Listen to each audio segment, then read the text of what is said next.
When I got out of the penitentiary 9 years ago, I left committed to a couple of things, and starting a nonprofit was not one of them.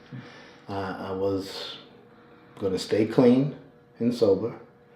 I wasn't going to commit anything that resembled a crime, and I was going to work hard.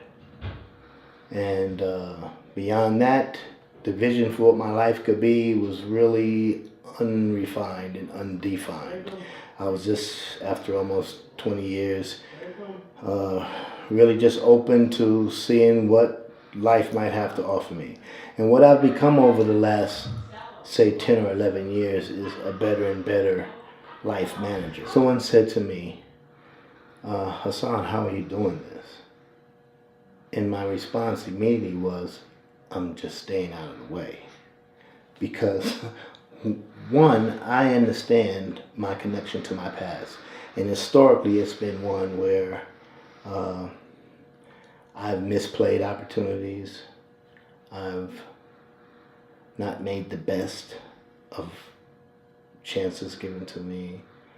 I've been ungrateful for blessings. And where I would have told you that I was a man who made things happen, historically there was no evidence to support that. And where Second Chance Center is concerned, it may very well have been something that I thought there was a need for after having done reentry work for a number of years in the Denver metropolitan area, seeing things missing and feeling as though I had a pretty good idea of what would fill some of those gaps. Yeah, it may have started there, but this place was built on the energy and the passion and the commitment of a team of people who I couldn't have chosen if I had 100 prospective employees to go through. These are people who were guided to this thing with me. And I don't know, maybe that sounds like mystical to some people, but it's exactly how I've seen it unfold. You've met some of them, you know, hopefully people get to know the team that makes up the care management team of Second Chance Center, because they're all remarkable people that bring different kinds of things to this project, different kinds of energy. They're representative of our population in a lot of different ways. And so when people ask me how we're doing this, we're doing it with everything we have to offer, and we're just being blessed with opportunities and taking the best advantage of them that we can. Well, you know, there's a lot of phenomenal things happening with Second Chance Center, and you know, we've been blessed to be a part of some grants with different agencies, and at the end of last year we became a lead agency for the first time on the first Department of Corrections reentry grant that came about as a result of House Bill 1355 that was passed last summer, June of 2014. The first 5 years or so that I did in prison, people who cared about me, or I thought they cared about me, they thought they cared about me, when they were leaving, they would always say the same things to me. Hassan, I'm going to do this, I'm going to do that, I'm going to do this other thing. Now, that was either for me or with their lives. What I saw them do, however, pretty much was just come back to prison. So after about 6 or 7 years, I stopped people from telling me what they were going to do. And when they got ready to leave, I was just like, look, just live your life, don't hurt anybody, stay out there. When I got ready to leave, I gathered the people together that I cared about in the facility that I was in, and I basically said to them, look, I'm not going to make you a bunch of promises. I'm not paying grandma's light bill, I'm not cutting her lawn, I'm not buying baby's diapers, I'm not sending money orders in here to you, okay, and I'm certainly not taking a bunch of collect phone calls. But what I will promise you is that I won't be the reason anyone says no to you.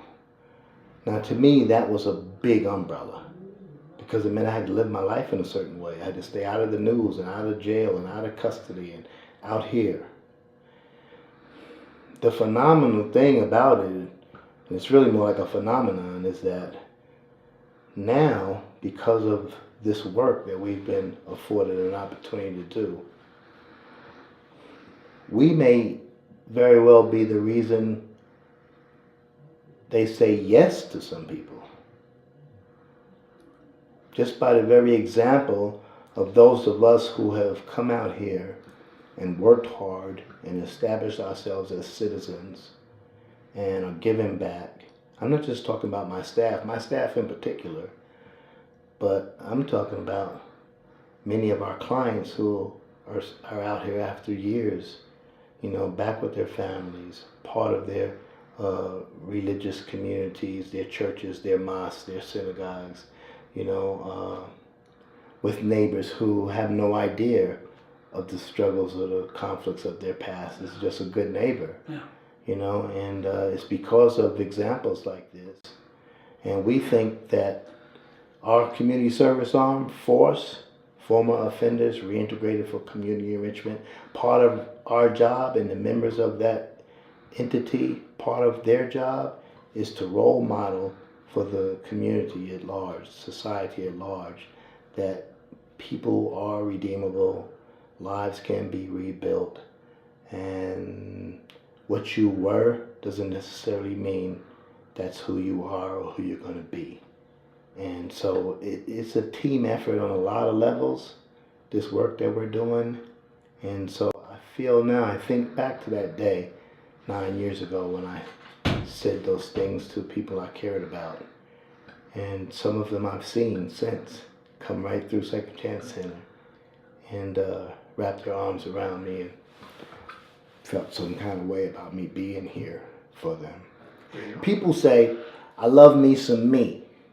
And when they make this statement, they're professing this feeling for themselves that for the most part with our clients, their lives make a lie out of it. Because if they really care for themselves, they really love themselves, they would make the kind of decisions that would foster a life of satisfaction, a life of freedom, and a life of love and family and that kind of thing. Okay? I think what myself, Sean, and Adam in particular bring to this thing is that we were men who were literally buried in the penitentiary for many, many years. And for many of those years, we questioned whether or not we would ever have an opportunity to live in this world free again. We feel so blessed to have been given that chance that when we look at other people, our clients, men and women, who haven't yet connected the dots that would let them understand how blessed they are to have a second chance at life, we feel some kind of way about that in a very deep part of us.